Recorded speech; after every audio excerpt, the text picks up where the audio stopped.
We're ready for the new fog light. If you haven't bought an assortment of metric nuts and bolts, you better buy it now, because all the ones we took off are pretty much useless. And also they don't give you one for the top of the fog light housing. You may find that this little breather valve on the bottom doesn't want to stay on, and you're going to need some like GM Schmutz or something else, some sort of glue to hold that in place. So now we go get to hang this. Whee!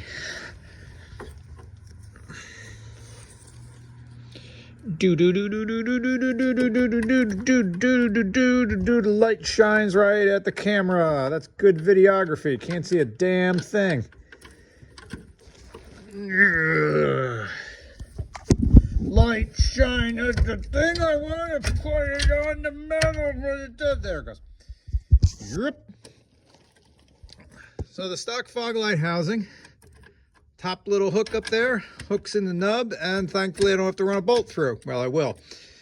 And now I need 5 million hands to hold this thing in place while I go get nuts out of my box and put the nuts on in a way that I can't fucking see. Oh, God damn it.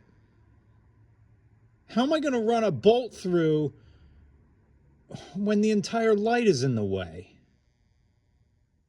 Oh, man. There is no working room. How do they expect you to hang this? How can I hang this without being able to get a wrench in there in any way? Oh, I thought I was on the home stretch and now I'm not. This sucks.